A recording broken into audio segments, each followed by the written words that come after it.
আর যাই হোক না কেন স্ত্রীর বাহার রয়েছে, কিন্তু স্ত্রীর বাহার থাকলে কি হবে? কর্মের কোনো বাহার নেই। অর্থাৎ এই রাজ্যে যে পরিযায়ী শ্রমিকদের ভিন রাজ্যে যেতে হচ্ছে কাজের জন্য, তার কারণটা কি? তা কি কোনোভাবে কাটাছেড়া করেছেন মুখ্যমন্ত্রী মমতা বন্দ্যোপাধ্যায়? নিশ্চিতভাবে তা নয়। তিনি উপরন্তু বলছেন যে ভাতা দেওয়া হবে, 5,000 টাকা করে দেওয়া হবে। এক মাসে 5,000 টাকা কারোর হাতে গেলে তার সংসার চালানো, তার সন্তানের পড়াশোনা করানো, তাদের নিজেদের রুজি রুটির সবকিছু বন্ধ করে দিয়ে শুধুমাত্র ভাতাটা দিলে তাদের চলবে কি করে? মুখ্যমন্ত্রী মমতা বন্দ্যোপাধ্যায় তিনি কি এহেন বক্তব্য যেমনটা বলছেন তা কোনোভাবে অনুধাবন করতে পারছেন না? রাজ্যের বিরোধী দলনেতার বক্তব্য আপনাদের সামনে তুলে ধরে কি বলছেন তিনি?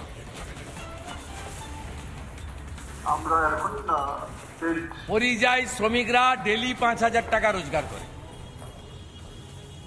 মমতা ব্যানার্জি জানে না 349 টাকা লাগে মোবাইলে রিচার্জ করতে।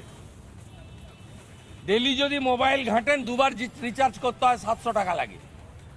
1 কুইন্টাল মোটা চালের কেজি হচ্ছে 3,500 টাকা, 3200 থেকে 3,500 টাকা।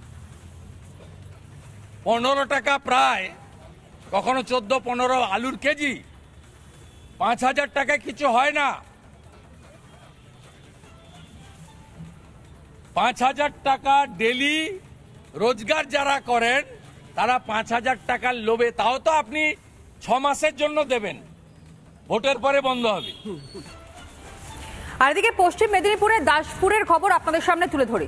মুখ্যমন্ত্রী মমতা বন্দ্যোপাধ্যায়ের ভীষণ স্বপ্নের একটা প্রকল্প, অর্থাৎ সেই প্রকল্পে খরচ কত? 8 কোটি টাকা।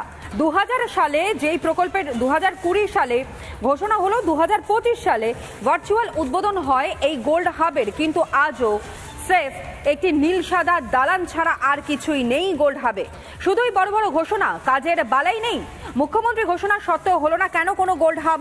এমনকি ক্ষোভে ফুঁসছেন দাসপুরের বাসিন্দারা। আর এর মধ্যেই শ্রমশ্রী প্রকল্পের ঘোষণা করতে শোনা গেল মুখ্যমন্ত্রী মমতা বন্দ্যোপাধ্যায়কে, যেখানে 5,000 টাকা ভাতায় সংসার চলবে না, বাড়ি ফিরে এলে খাবেন কি সেই প্রশ্ন করছেন গ্রামের বাসিন্দারাই। অথচ একদিকে খাঁ করছে সেই গোল্ড হাব, যেই গোল্ড হাবের 2020 সালে ঘোষণা করা হলো, 2025 সালে তার ভার্চুয়াল উদ্বোধন হয়।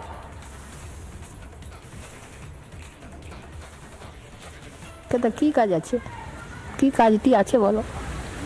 কিছুই কাজ নেই। আর সেই কারণেই কি সবাইকে বাইরে যেতে হচ্ছে? হ্যাঁ, নাহলে সংসার চলবে কি করে? 5,000 টাকা করে সংসার চলবে? একটা প্রত্যেকটা ফ্যামিলি, একটা মেয়েদের মিনিমাম 10,000 টাকা তাদের হাত খরচা লাগে। 5,000 টাকায় সংসার চলে? তো কথা করেছে তো, ভোটের জন্যই করেছে নেতারা এরকম। আচ্ছা, আমাকে বলতে এই পরিযায়ী শ্রমিক মানে কেন এত লোককে বাইরে চলে যেতে হচ্ছে? এখানে কি কাজ নেই? না, কাজ নেই। কাজ নেই না, কিন্তু মুখ্যমন্ত্রী তো বলছে যে কাজ আছে। কি সব বলছো তোমরা? হ্যাঁ হ্যাঁ। কত লোক আছে এখান থেকে বাইরে? কতজন? 20 জন 30 জন। আচ্ছা, মুখ্যমন্ত্রী তো বলেছে 5,000 টাকা করে দেবে। চলবে? তোমাদের সংসার চলবে? না না, চলবে না। এই যে গোল্ড হাব তৈরি হলো 8 কোটি টাকা খরচ করে, এখনো পর্যন্ত নীল সাদা বিল্ডিং, এর বাইরে কিছু নেই। হবে বলে মনে হয়? হবে, সময় লাগবে।